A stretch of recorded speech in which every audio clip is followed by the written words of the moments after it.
Yes, indeed. The college football season is back. Hello, fans, and welcome in to another edition of This Week in CA Football, presented by Geico. I'm Bobby Broyles, joined by my colleague, the one and only Tim McDonald. You know, coming in on what, 3 years now? Ooh. It's exciting. Are we talking about a gift soon? Are we going to exchange stuff? We should. You know, 3 years is, that's almost veteran status. That's nice. Indeed. Nice. Well, when we break down the early weeks of the season, it's usually about the league hoping to flex, their muscles a little bit in the non-conference schedule. And this year, that includes several shots at FBS opponents.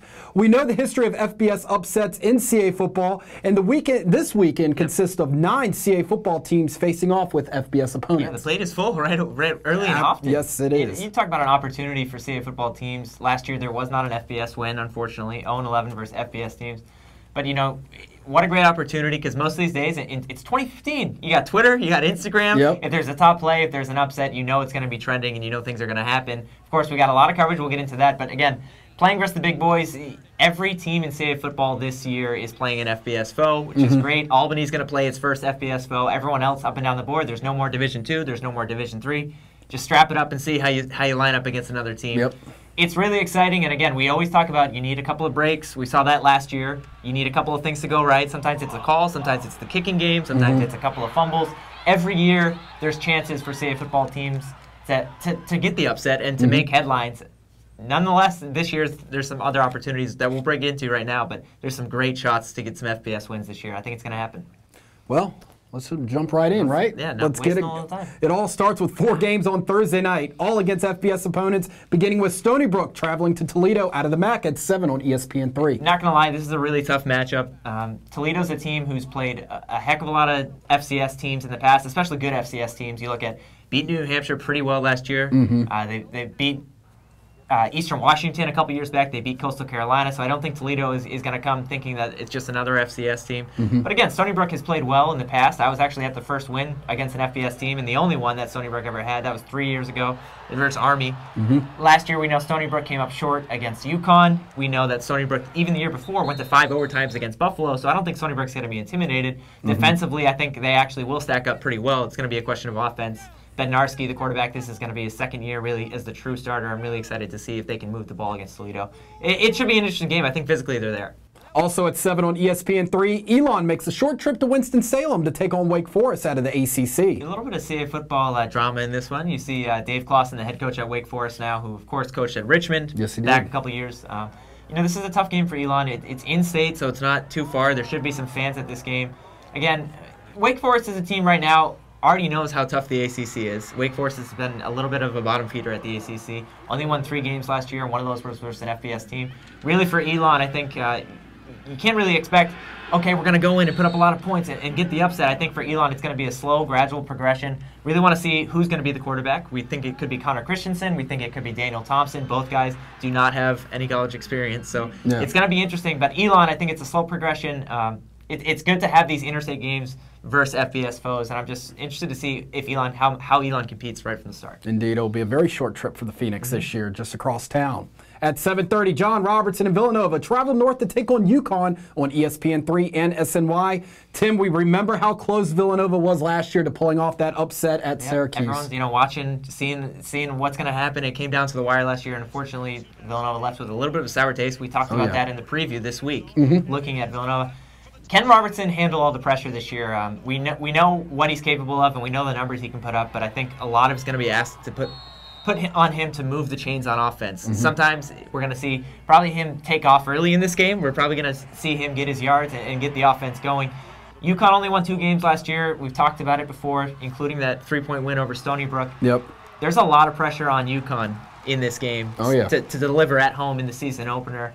Yukon also has BYU in non-conference play. They have a couple of really tough matchups as well.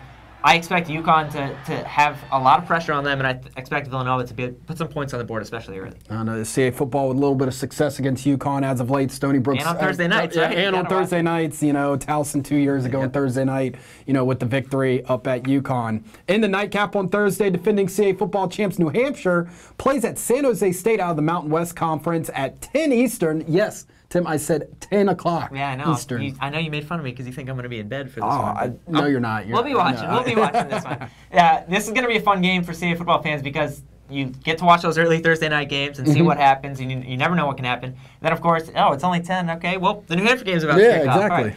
Well, San Jose State's a really interesting team just because last year they didn't have a lot of success. 3-9, only one FCS win.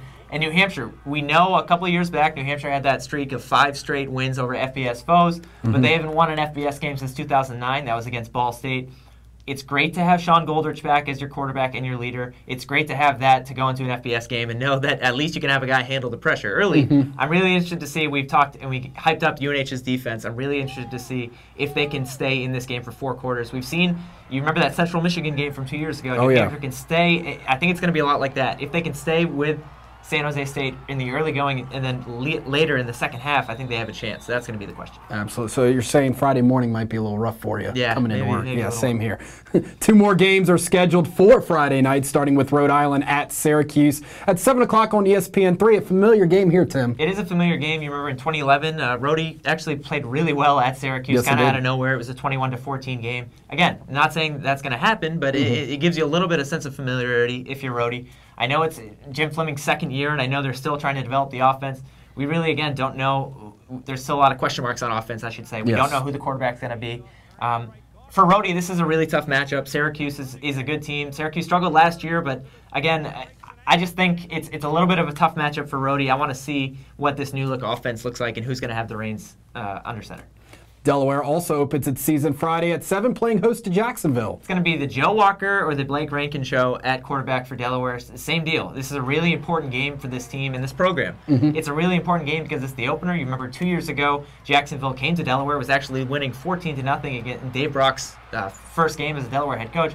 Delaware woke up a little bit, came alive. They ended up winning 51-35. Jacksonville won 9 games last year, and they have a quarterback who's very experienced. It's actually the head coach's son. But again, I think Delaware's offensive physicality, especially we talk about Wes Hills and Jalen Randolph getting the ball, I think that's going to be too much for Jacksonville.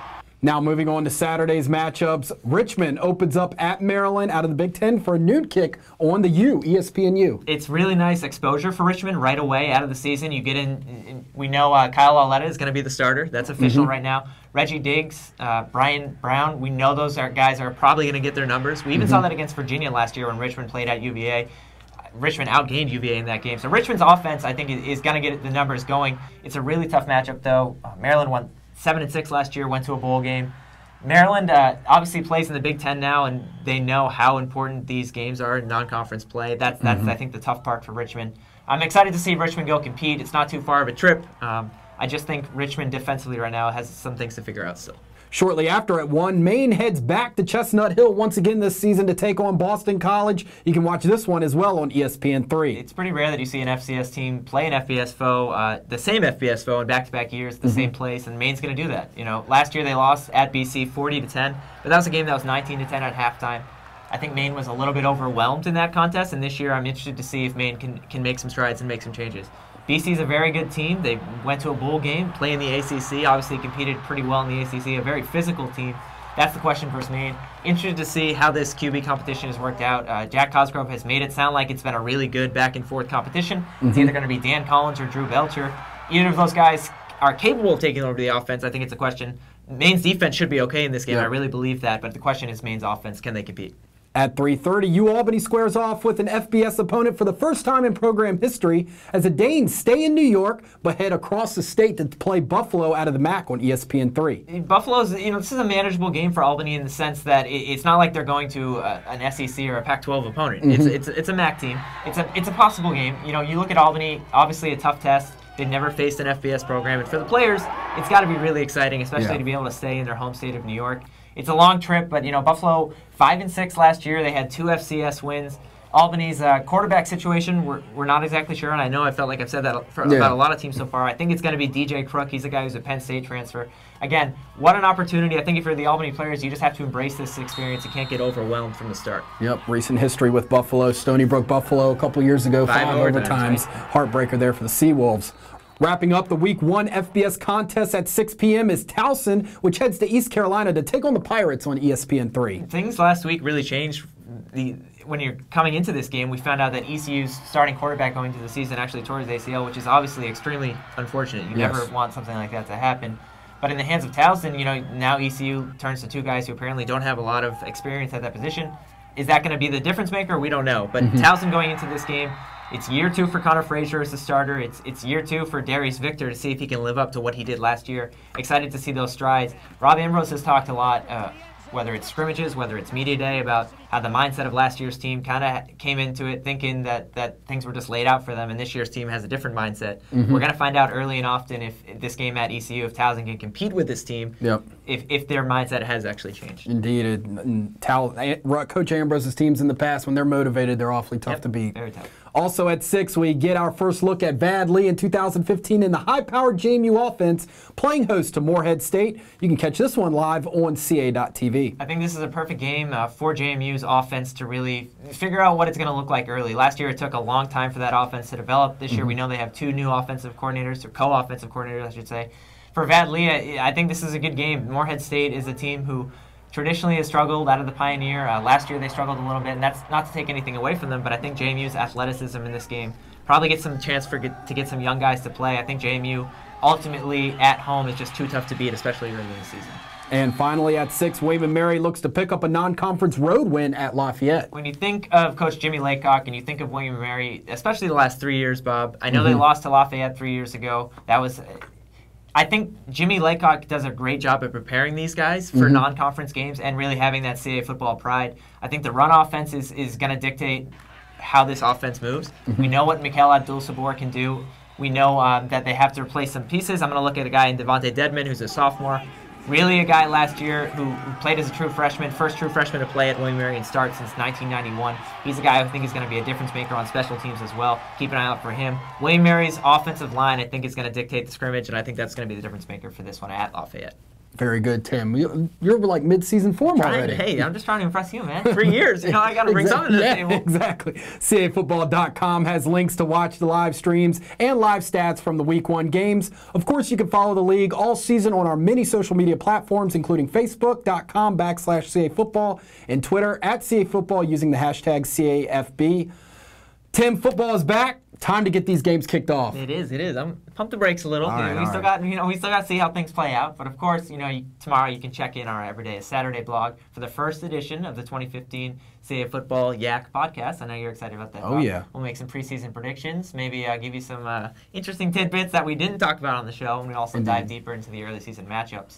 And we also caught up with the commish. We did, yeah. Tom Yeager, so he'll be on the show tomorrow, so make sure to check that out. For Tim McDonald, I'm Bobby Broyles. Enjoy the games this weekend.